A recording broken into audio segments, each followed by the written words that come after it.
mencintai itu memang gak bisa dipaksakan.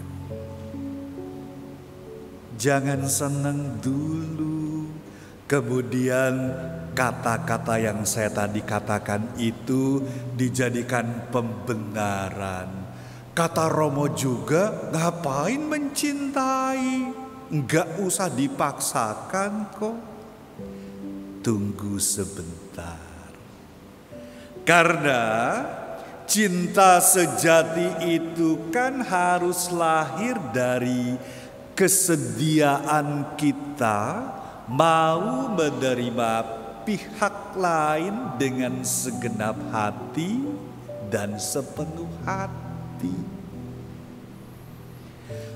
Menerima Allah dengan segenap hati dan sepenuh hati, menerima manusia atau sesama dengan segenap hati dan sepenuh hati, maka disitulah akan lahir cinta sejati, yaitu keberanian untuk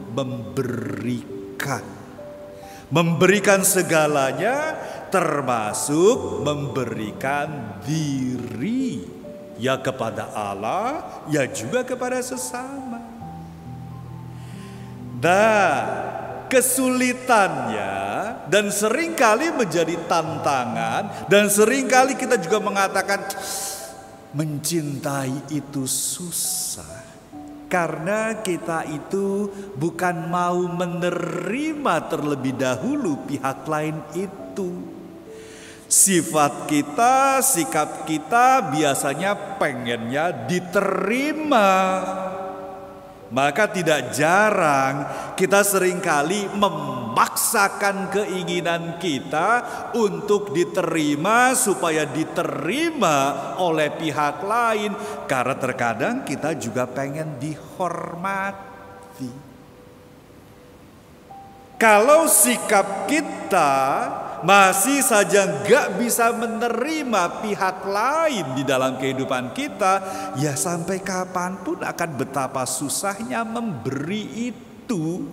Sampai kapanpun kita akan susah untuk mewujudkan cinta sejati itu, baik kepada Allah maupun kepada manusia.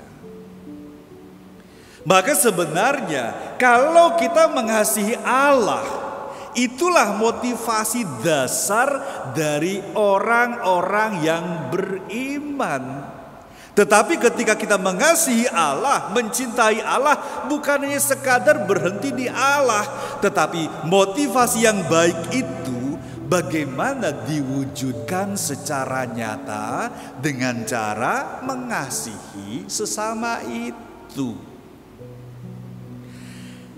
Kalau kita melihat hubungan yang baik antara kita dengan Allah, akan menjadi sangat dan lebih baik lagi ketika hubungan antara kita dengan Allah, mengasihi Allah, mencintai Allah itu diwujudkan secara lengkap, secara utuh di dalam kehidupan manusia. Itu yang semestinya harus kita lakukan itu.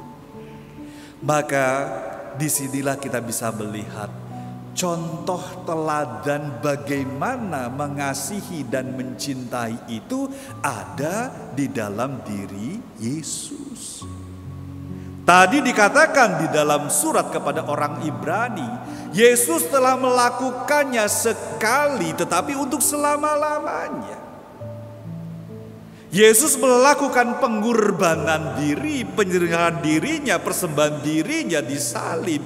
Itu menjadi satu contoh bagaimana dia mengasihi Bapaknya yang mencintai dia, yang mengutus dia, dan dia juga bisa menerima orang-orang yang dipercayakan oleh Tuhan, oleh Bapaknya dengan segala kekurangan dan kelemahan diri kita, tetapi dia berani mengorbankan dirinya. Dia berani memberikan dirinya, sehingga dari salib di atas menjadi sangat jelas sekali bagaimana mengasihi Allah, bagaimana mengasihi sesama itu memang diperlukan totalitas. Kita mau menyalibkan diri kita, yaitu yang sering kali terlalu angkuh dalam hidup ini.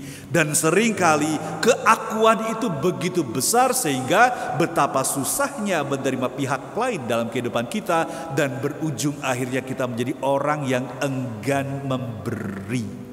Padahal cinta sejati tidak lain adalah untuk memberi itu. Dan sekarang yang perlu kita renungkan bersama, mengapa sih kita harus mengasihi sesama kita?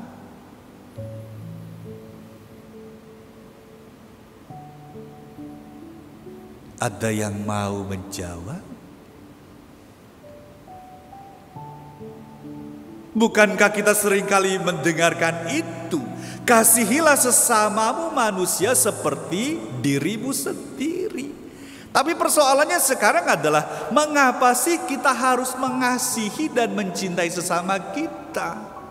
Kalaupun kita mengatakan mengasihi Allah itu sudah biasa, tetapi terkadang kalau kita mau jujur, mengasihi Allah pun tidak dengan segenap hati, tidak dengan sepenuh hati, karena kita mengasihi Allah itu terkadang hanya pengen maunya aja. Supaya Allah mau memuaskan keinginan-keinginan saya, supaya Allah mau mengikuti kemauan saya, sehingga dari situ apakah kita juga benar-benar mengasihi Allah? Sementara Allah menerima kita dengan segala kelemahan dan mau memberikan kasih-Nya melalui Yesus itu. Kembali lagi, mengapa kita perlu mengasihi sesama? Perlu diingat, Allah itu mencintai semua ciptaannya.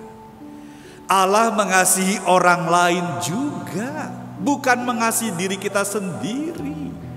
Maka kalau Allah mengasihi orang lain, mencintai orang lain, semestinya kita pun satu sama lain saling mengasihi, saling mencintai, supaya wujud kasih dan cinta kita kepada Allah itu benar-benar terejawantahkan dalam kehidupan kita.